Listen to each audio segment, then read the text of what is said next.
तो आप लोग पहचान जाएंगे मेरे दो शब्दों से कि था सदाचार सत्कार वहाँ, था सदाचार सत्कार वहाँ, अनुरक्ति जहाँ पर सस्ती थी, कंगाली जहाँ ना बस्ती थी, ऐसी विदेही की बस्ती थी, पीड़ित अकाल से प्रजा जहाँ, और राजा हो गया किसान वहाँ, किस भांति में वहाँ का वर्णन करूँ, प्रगति जहाँ गुणों की खान वहाँ। कहाँ किसका वर्णन कर रहा हूँ मैं?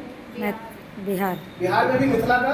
और ये मैंने बताया कि अकाल जब पड़ा तो वहाँ के राजा भी किसान के रूप में आ गए, और सीता जहाँ पर सीता का वर्णन है उसका वर्णन कोई भी नहीं कर सकता, क्योंकि माँ जानकी, माँ लक्ष्मी, माँ जगदम्बा का स्वरूप है।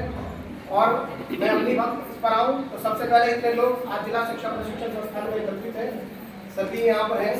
तो हम लोग हिंदी में एक अनुप्रास अलंकार पढ़ाते हैं। अनुराधा शर्मा जी नहीं है यहाँ पर, तो मैडम आई थी, तो फिर मैडम के लिए मैंने लिखी थी वहाँ पर। अनुप्रास अलंकार आप सभी जानते हैं कि वर्णों की बार बार आवृत्ति होती है।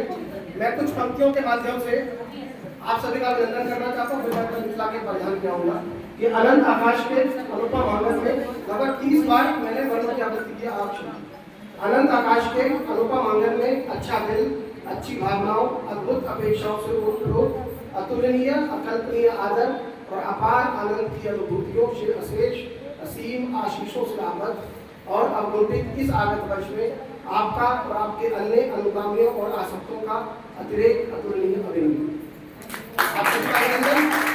और सबसे पहले माँ सरस्वती को नमन करता हूँ, सभी शिक्षक छात्रों का नमन, वंदन, अभिनंदन। माँ सरस्वती के चरणों में, सरस्वती के मैं मिथिला की धरती से हूँ, तो मुझे मेरा अपना परिवेश भी वहीं का है। तो सरस्वती महाभागे विद्ये कमल लोचने, विद्यारूपी विशालाक्षी विद्याम देहि नमोस्तुते। ये कुर्ता धोती जो मैंने ये पहना है, अगर मैं ये मिथिला का दुपट्टा ये पाग हटा दूँ तो मैं उत्तर प्रदेश, बिहार, मध्य प्रदेश, राजस्थान, गुजरात कहीं का भी प्रतिनिधित्व कर सकता हूँ। लेकिन मिथिला पाग हमारा मुकुट है।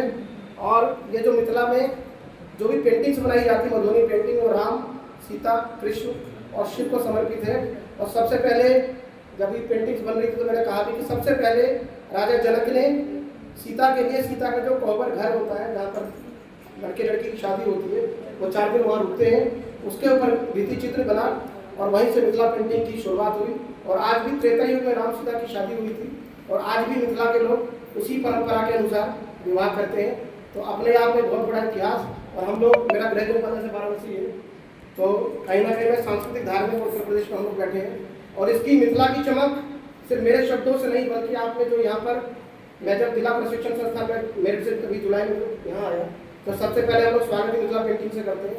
और हमारे कुछ प्रतिभागियों ने मिथिला पेंटिंग बनाई है। तो इसका मतलब आप समझ रहे हैं कि यहाँ से 1200 किलोमीटर दूर वो मधुबनी का इलाका, बिहार का 16 यहाँ पर जिले हैं, जिसमें मधुबनी, दरभंगा, समस्तीपुर, मुजफ्फरपुर, शिवहर, मुंगेर, मोतिहारी, बेगूसराय, भागलपुरी, कुल मिला के कहे जाए कि पूर्वी कोसी और पश्चिम में जो गंडक है उसके बीच भाग और नेपाल का जो तराई क्षेत्र है, यहाँ पर ये मिथिला का क्षेत्र आता है। जैसे मैंने कहा, ये जो प्रतीकात्मक, कभी विद्यापति अगर किसी ने MA पढ़ा हो तो MA के हिंदी में एक भगवती गीत, और अभी अटल जी की समाधि पर प्रधानमंत्री और राष्ट्रपति सब थे, तो 2 बालिकाओं ने गीत गाया। वो गीत के पंक्तियाँ थी कि जय जय भैरव असुर भयमुनि, पशुपति भामिनी माया, विद्यापति वर दिय है गोसाउनी, अनुग्रत गति पूर्व पाए। ये विद्यापति का गीत था जो मिथिला को रिप्रेजेंट करता है। मिथिला कुछ अन्य चीज़ों में भी महत्व है, जैसे मिथिला के जो अवसर आते हैं, जैसे अभी 7 अक्टूबर को कोजगरा हुआ। कोजगरा का अर्थ होता है कौन जाग रहा है। लक्ष्मी जी सभी के घर पे आती हैं। मिथिला में जब शादी के बाद सबसे बड़ा अवसर होता है, और मिथिला में उस दिन पान और मखान डिस्ट्रीब्यूट किया जाता है।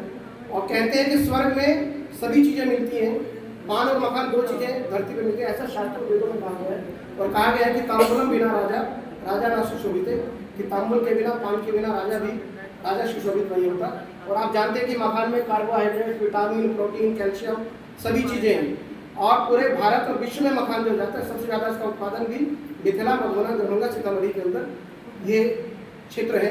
अब पुनौरा धाम, जहाँ पर आप लोगों ने सुना होगा अभी, जो सीता की उत्पत्ति वहाँ मंदिर बन रहा है, तो ऐसा मिथिला। और वहाँ के 2-3 तीज त्यौहार मैं इसको बताना चाहूँगा कि एक तो होता है, सबसे हम लोग करवा चौथ का भी व्रत हुआ था। मैं दिल्ली में ज़्यादा कल्चर देखता हूँ कि फैशन होगी, लेकिन आप छठ देखिए, लगभग 40 घंटे 42 घंटे का व्रत होता है वो छठ। शायद मैं मानता हूँ सबसे बड़ा व्रत होता है, 4 दिन का होता है। सबसे पहले नहाए खाए, उस दिन नहाने खाने के बाद जो हम